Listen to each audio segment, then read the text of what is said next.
do not care how much beer we sell. I do not care how much we grow. I only care about the way that we do it. The first thing you see on the Arrogant Bastard Ale is the slogan, "You're not worthy." Where does that come from? Well, it came from the beer.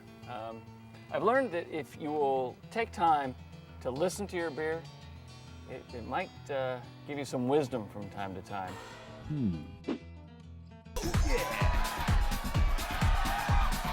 But if you listen to a great beer, it will speak to you, and frankly, the Arrogant Bastard Ale spoke clearly to me. It's up to the individual to decide if they're worthy or not, and if they don't know, well, that's their answer right there. So it's somewhat of a challenge. No, it's actually more of a warning. A warning. Yeah.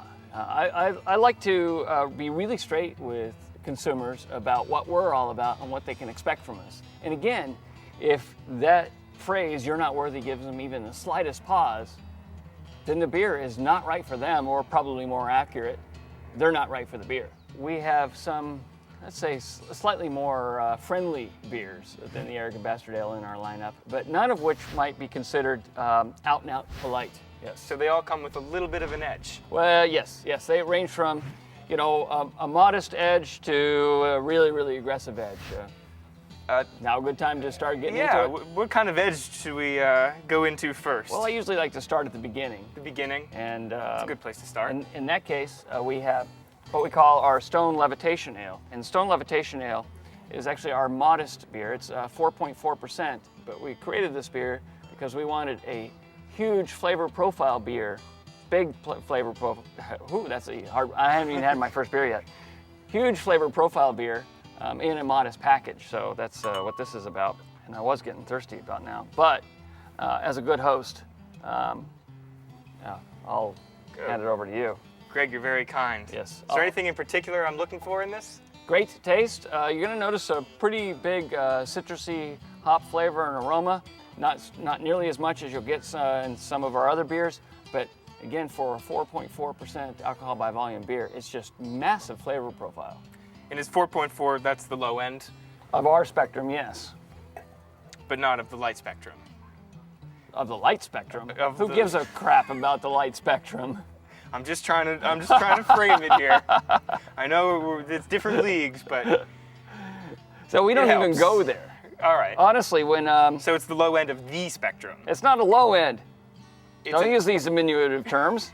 All right, I'll just sidestep that one, and we'll go into whatever. As far as I'm concerned, we can keep rolling as long as you're okay with this stuff. So this is the Stone Pale Ale I just poured myself. Cheers. No, that one's for me. You okay? I'm gonna. Oh, there we go. I gotta have some too, I guess it's fair.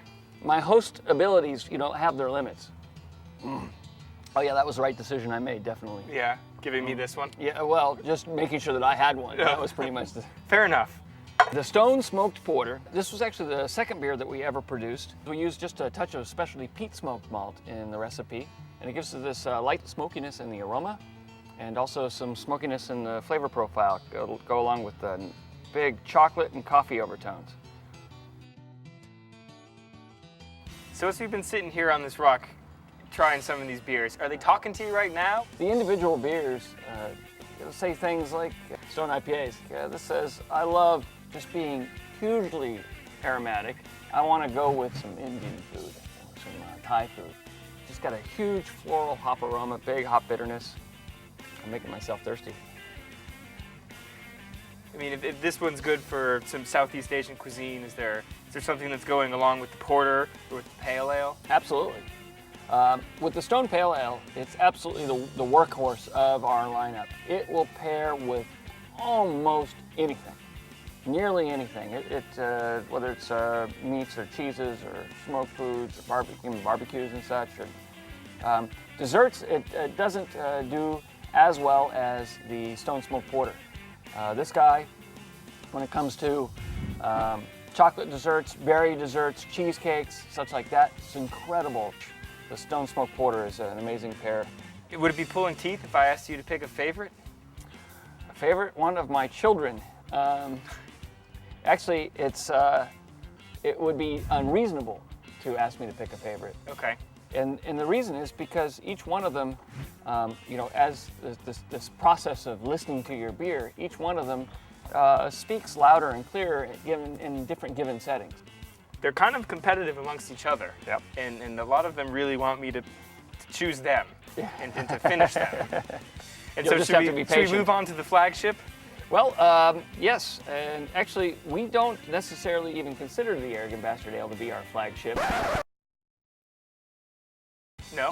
Well, it likes to act like it. There's no Okay. question about that. But then the Arrogant Bastard Ale likes to act like just about everything. It's like the child that likes the attention the most. It's- Actually, not so much likes it, because the Arrogant Bastard Ale does not care that much whether or not it has your attention, but it's unquestionable that it commands it. Okay. And what about the glasses? They're all, different shapes, different sizes. How do you match the glass to the beer? Well, fortunately, the beers will handily assume the shape of just about any glass. That's However, a great property of liquids. yes, don't generify it. These beers have the special ability That's to do true. that. I don't think water could do that, for example.